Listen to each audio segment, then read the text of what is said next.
यह एक सेंटेंस है। यह मशीन तुम्हारा वज़न गलत बता रहा है। काफ़ी सिंपल सा सेंटेंस है, लेकिन यह जो बता रहा है, इस बताने की जो इंग्लिश है, वो काफ़ी टिपिकल है। इसके लिए हम क्या यूज़ करेंगे? टेल को यूज़ नहीं करेंगे। इसके लिए हम यूज़ करेंगे रीड। ओके?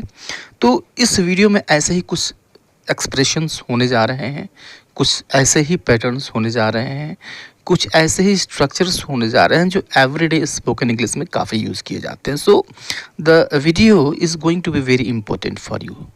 तो आप मेरे साथ अंत तक इस वीडियो में बने रहें, बहुत कुछ सीख करके जाएंगे आप। इस वीडियो में हम देखने जा रहे हैं रीड, पढ़ने के अर्थ में नहीं, वाइल प्लस वर्ब की ING form, for plus verb की ING form, to plus verb की first form, after plus verb की ING form, before plus verb की ING form, by plus verb की ING form, having plus V3 और do plus verb की first form. ठीक है, काफ़ी इंपॉर्टेंट पैटर्न्स हैं, एक्सप्रेशंस हैं। ओके, तो चलिए आई बिना देरी के इस वीडियो को शुरू करते हैं और फर्स्ट वर्ड लेते हैं रीड। ठीक है, रीड का कई अर्थ होता है। एक तो मुख्य इसका जो मेन जो अर्थ होता है, जिसको हम यूज़ करते चले आ रहे हैं काफ़ी दिनों से, इसके बारे में जानते हैं, वो होता है पढ़ना। लेकिन पढ़ने के अर्थ में हम यहाँ पे नहीं लेंगे। जैसे अगर कोई मशीन है, कोई यंत्र है, कोई डिवाइस है, ठीक है, जो किसी चीज़ के मेज़रमेंट के लिए हम यूज़ करते हैं। ओके, तो उनकी एक अपनी रीडिंग होती है, राइट? जैसे थर्मामीटर है, उससे हम फीवर मेज़र करते हैं, फीवर नापते हैं, एक रीडिंग देता है वो 100 डिग्री फ़ारेनहाइट, 102 डिग्री फ़ारेनहाइट। ठीक है, तो जब यह यंत्र, जब हम किसी चीज़ को मेज़र करते हैं और वह जितना बताता है, यहाँ पर बताने के लिए हम रीड को यूज़ करते हैं। जैसे थर्मामीटर 40 डिग्री सेंटीग्रेड बता रहा है, यहाँ पर बताने के लिए रीड को यूज़ करेंगे। The thermometer is reading 40 degree centigrade, right? यहाँ पे हम रीड को यूज़ करेंगे, टेल को यूज़ नहीं करेंगे। ठीक है, रिक्टर स्केल ने भूकंप की तीव्रता 5.3 बताई। ठीक है, पास्ट इंडेफिनिट है, राइट? और यहाँ पर देखिए हम रीड को यूज़ करेंगे। द रिक्टर स्केल रीड्स बताई, सॉरी, पास्ट इंडेफिनिट है, तो the Richter scale rate the intensity of the earthquake 5.3, right? और तीसरा सेंटेंस देखिए कि यह मशीन तुम्हारा वज़न गलत बता रहा है। बताने के लिए रीड को यूज़ करेंगे। This machine is reading your weight in accurate. This machine is reading your weight in accurate. यह मशीन तुम्हारा वज़न गलत बता रहा है। तो बताने के लिए हम रीड को यूज़ करते हैं। इसके दूसरे भी अर्थ होते हैं। ठीक है, यहाँ पर हमने सिर्फ बताने के लिए रीड को यहाँ पे यूज़ किया है। अगला स्ट्रक्चर देखिए, अगला जो पैटर्न है वो है while plus ING, while plus verb की आईएनजी फॉर्म। ठीक है, तो वाइल प्लस आईएनजी फॉर्म, इसको हम तब यूज़ करते हैं जब हमें ये बताना हो कि कोई काम करते करते आप दूसरा भी कोई काम करते हैं। ठीक है, जैसे आपको कहना हो कि पढ़ते हुए, या फिर पढ़ते पढ़ते, ठीक है, या फिर पढ़ने के दौरान, पढ़ते वक्त, वाइल रीडिंग। उसी तरह से वाइल ईटिंग, खाना खाने के दौरान, फिर खाना खाते खाते, या फिर खाना खाते वक्त, वाइल टीचिंग, पढ़ाते वक्त, या फिर पढ़ाते पढ़ाते, या फिर पढ़ाने के दौरान, वाइल प्रैक्टिसिंग, अभ्यास करते करते, अभ्यास करने के दौरान, या फिर अभ्यास करते वक्त। ठीक है, तो जहाँ भी आपको हिंदी में ये फ्रेज़ दिखेगा, ठीक है, हम इस तरह से उसकी इंग्लिश बनाएंगे। ठीक है, आगे कुछ सेंटेंसेस देखिए, एग्जाम्पल देखिए कि खाना खाते वक्त बात ना करो, या फिर खाना खाते खाते बात ना करो, या फिर खाना खाने के दौरान बात ना करो। ठीक है, तो बात ना करो और फिर खाना खाने के दौरान। ठीक है, तो don't talk while eating, don't talk while eating. ठीक है, अब इस वाइल ईटिंग को हम पहले भी रख सकते हैं, वाइल ईटिंग डोंट टॉक, ऐसे भी कर सकते हैं। बोलते बोलते वह रोने लगा। Okay, he began to weep while speaking, he began to weep while speaking, या फिर while speaking he began to weep. पढ़ते पढ़ते वह सो गया। ठीक है, तो he fell asleep while reading, या फिर while reading he fell asleep। तो इस तरह से हम while प्लस वर्ब की ing फॉर्म यूज़ करते हैं, ठीक है। पढ़ते पढ़ते, कोई काम करते करते, या फिर कोई काम करने के दौरान, या फिर कोई काम करते वक्त, ठीक है। सेकेंड जो एक्सप्रेशन है, पैटर्न है, वो है डेयर टू प्लस वर्ब की फर्स्ट फॉर्म। अब डेयर का अर्थ होता है हिम्मत होना। तो अब देखिए वर्ब की तरह से इस्तेमाल करेंगे, हिम्मत होना, हिम्मत रखना, या फिर हिम्मत करना, साहस करना, ठीक है। मीन्स टू हैव करेज, ठीक है, टू शो करेज। जैसे मुझ में सच बोलने की हिम्मत है, ठीक है। तो अब देखिए ताते थी, हाँ ताते थी के बाद है हूँ हो, ऐसा नहीं आ रहा है, लेकिन हम ऐसे ही ट्रीट करेंगे इस सेंटेंस के साथ, ठीक है। क्योंकि डेयर का अर्थ होता है हिम्मत होना, ठीक है, हिम्मत दिखाना। सेंटेंस देखिए कि मुझ में सच बोलने की हिम्मत है, ठीक है। या फिर इसको ऐसे कह लीजिए, थोड़ा सा और ये आसान हो जाएगा समझने में, कि मैं सच बोलने की हिम्मत करता हूँ, या फिर मैं सच बोलने की हिम्मत रखता हूँ। तो सच बोलने की हिम्मत करता हूँ, तो हिम्मत करना मीन्स टू डेयर। इस तरह से हम इसको यूज़ करेंगे कि आई डेयर मीन्स मैं हिम्मत करता हूँ टू स्पीक द ट्रूथ, सच बोलने की। I dare to speak the truth, मैं सच बोलने की हिम्मत करता हूँ, ओके। या फिर ऐसे कह लीजिए मुझ में सच बोलने की हिम्मत है। दोनों बातें एक ही है, ओके। इस सेंटेंस को देखिए, ये नेगेटिव सेंटेंस है, तुम में वहाँ जाने की हिम्मत नहीं है, ठीक है। तो तुम में वहाँ जाने की हिम्मत नहीं है, या फिर ऐसे कह लीजिए कि तुम वहाँ जाने की हिम्मत नहीं करते हो। दोनों का मतलब एक ही है।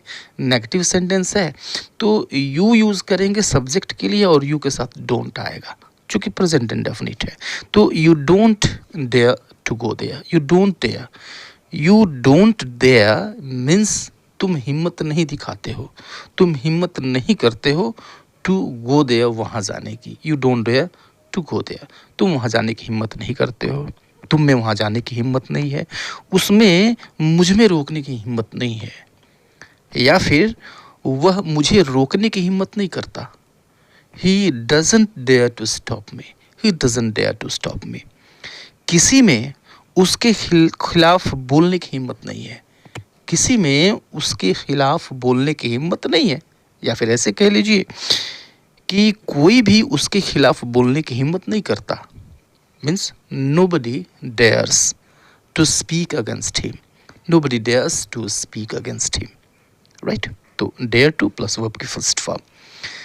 थर्ड एक्सप्रेशन है, थर्ड जो स्ट्रक्चर है वो है फॉर प्लस वर्ब की आईएनजी फॉर्म, ठीक है। फॉर का अर्थ होता है के लिए, और वर्ब की आईएनजी फॉर्म तो कोई काम करने के लिए, ठीक है। जैसे फॉर लर्निंग, सीखने के लिए, फॉर ईटिंग, खाने के लिए, फॉर स्लीपिंग, सोने के लिए, फॉर राइटिंग, लिखने के लिए, फॉर स्पीकिंग, बोलने के लिए, ठीक है। जैसे हम यहाँ सीखने के लिए आते हैं, ठीक है, हम यहाँ सीखने के लिए आते हैं, हम यहाँ आते हैं, वी कम हेयर, हम यहाँ आते हैं, वी कम हेयर, और सीखने के लिए for learning, we come here for learning. हम सब्जियाँ काटने के लिए चाकू का प्रयोग करते हैं, ठीक है। तो हम सब्जियाँ काटने के लिए चाकू का प्रयोग करते हैं, हम चाकू का प्रयोग करते हैं, वी यूज़ नाइफ। सब्जियां काटने के लिए for cutting vegetables, we use knife for cutting vegetables. उसने मुझे न लिखने के लिए डांटा, उसने मुझे न लिखने के लिए डांटा, ठीक है। आप स्टूडेंट्स हैं, टीचर ने आपको देख लिया जो नोट्स लिखवा रहे हैं, आप लिख नहीं रहे हैं, फिर उन्होंने डांट दिया, ठीक है। तो उन्होंने मुझे न लिखने के लिए डांटा, नेगेटिव है ये, ठीक है। तो ही स्कोल्डेड मी, उन्होंने मुझे डांटा, ही स्कोल्डेड मी, उन्होंने मुझे डांटा। और न लिखने के लिए फॉर नॉट राइटिंग, न लिखने के लिए for not writing, he scolded me for not writing, उन्होंने मुझे न लिखने के लिए डांटा, ठीक है, राइट। नेक्स्ट एक्सप्रेशन है बिफोर प्लस वर्ब की आईएनजी फॉर्म। तो बिफोर का अर्थ होता है कि पहले, ठीक है, वर्ब की आईएनजी फॉर्म यानी कोई काम करने के पहले, ठीक है। जैसे खाने के पहले बिफोर ईटिंग, सोने के पहले बिफोर स्लीपिंग, जाने के पहले बिफोर गोइंग, ठीक है, बोलने के पहले बिफोर स्पीकिंग, इस तरह से करते हैं इसको, बोलने से पहले सोचो, ठीक है, थिंक बिफोर स्पीकिंग, बोलने से पहले सोचो, थिंक बिफोर स्पीकिंग। एक बहुत ही प्रसिद्ध कहावत है कि यह बहुत प्रसिद्ध कहावत है, लेकिन वहाँ पर आपको ऐसे नहीं मिलता है, वहाँ पर मिलता है think before you speak, think before you speak. इसको ऐसे भी कहते हैं कि थिंक बिफोर स्पीकिंग, ऐसे भी कह सकते हैं, दोनों का मतलब एक ही है। सोने से पहले होमवर्क पूरा कर लो, ठीक है, तो होमवर्क पूरा कर लो, कंप्लीट योर होमवर्क, अपना होमवर्क पूरा कर लो, कंप्लीट योर होमवर्क। सोने से पहले बिफोर स्लीपिंग, ठीक है, खाने से पहले हमें हाथ धोना चाहिए, तो हमें हाथ धोना चाहिए, we should wash our hands. खाने से पहले before eating, we should wash our hands before eating, ठीक है। नेक्स्ट देखते हैं क्या, आफ्टर प्लस वर्ब की एनजी फॉर्म। तो आफ्टर का मतलब क्या हो गया, के बाद, यानी कोई काम करने के बाद, ठीक है, जैसे खाना खाने के बाद आफ्टर ईटिंग, पढ़ने के बाद आफ्टर रीडिंग, पहुंचने के बाद आफ्टर रीचिंग, देखने के बाद आफ्टर वॉचिंग, सुनने के बाद आफ्टर हियरिंग, राइट, इस तरह से यूज़ करेंगे इसको। जैसे खाना खाने के बाद हम लोग सो गए, राइट, खाना खाने के बाद हम लोग सो गए, तो after eating the dinner we slept, after eating the dinner we slept, खाना खाने के बाद हम लोग सो गए। अब देखिए यह जो आफ्टर प्लस वर्ब की आईएनजी फॉर्म है, ये वही अर्थ देता है जो अर्थ हैविंग प्लस V3 देता है, ठीक है। हैविंग प्लस V3 हम उस फ्रेज के लिए इस्तेमाल करते हैं जो काम पहले हो जाता है, उसके लिए इस्तेमाल करते हैं आफ्टर प्लस वर्ब की आईएनजी फॉर्म। इसका भी यूज़ हम वैसे ही करते हैं, उसी के लिए यूज़ करते हैं। तो इसको हम ऐसे भी कह सकते हैं कि having eaten the dinner we slept, इसका भी मतलब वही हुआ।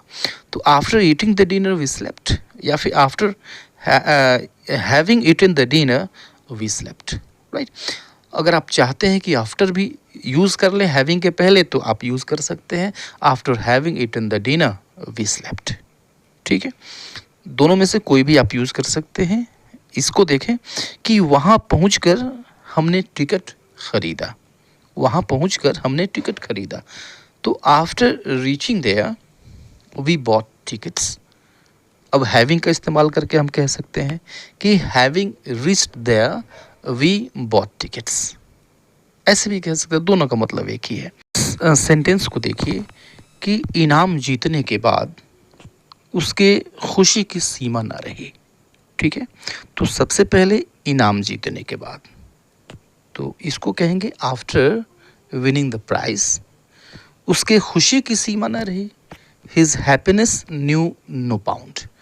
तो his happiness knew no bound means उसके खुशी की सीमा ना रही, और आफ्टर विनिंग द प्राइज, ठीक है। अब इसको हैविंग को भी हम यूज़ करके कह सकते हैं, कैसे कि having won the prize his happiness knew no bound, okay. आप चाहें तो हैविंग के पहले भी आप आफ्टर यूज़ कर सकते हैं, after having won the prize his happiness knew no bound, ऐसे भी कह सकते हैं, ठीक है। तो आइए नेक्स्ट देखते हैं, नेक्स्ट पैटर्न क्या है, बाई प्लस वर्ब की आईएनजी फॉर्म।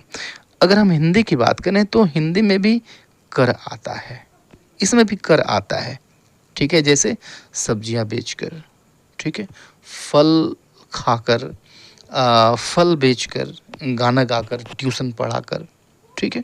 लेकिन पीछे हमने जो देखा उसमें भी कर आ रहा था, लेकिन वह ये भाव दे रहा था कि एक काम हो जाता है फिर उसके बाद दूसरा काम होता है, ठीक है। तो जिसमें कर आया वह बताता है कि वह काम पहले हो चुका है। से ये सेंटेंस था क्या, वहाँ पहुंचकर हमने टिकट खरीदा, तो वहाँ पहुंचकर यह हिस्सा ये बता रहा है, जो वह फॉर्म है ये बता रहा है कि यह काम पहले हो गया, फिर बाद में यह जो दूसरा काम है वो हुआ, ठीक है।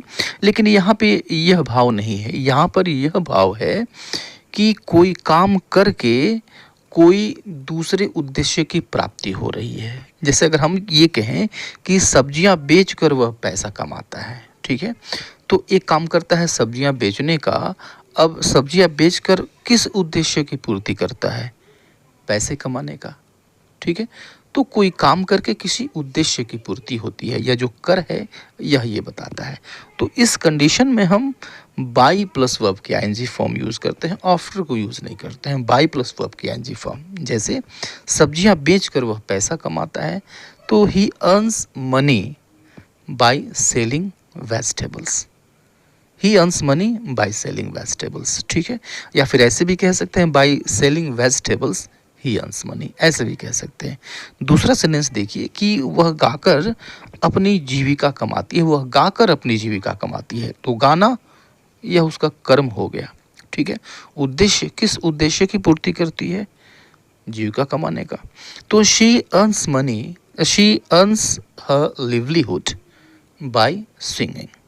She earns her livelihood by singing, ठीक है। और ये तीसरा सेंटेंस देखिए कि वह अखबार बेचकर अपनी पढ़ाई का खर्च निकालता है या अपनी पढ़ाई का खर्च उठाता है, ठीक है। तो वह अपनी पढ़ाई का खर्च उठाता है। He affords his studies by selling newspaper. He affords his studies by selling newspaper. तो ये कुछ पैटर्न्स थे, कुछ वर्ड्स थे, कुछ एक्सप्रेशंस थे, और मैं समझता हूँ कि निश्चित रूप से यह काफ़ी आपके लिए उपयोगी है, बशर्ते कि आप इसको प्रैक्टिस में लाएं, ठीक है। आज के लिए इतना ही, मिलता है नेक्स्ट वीडियो में, तब तक के लिए good bye and take care.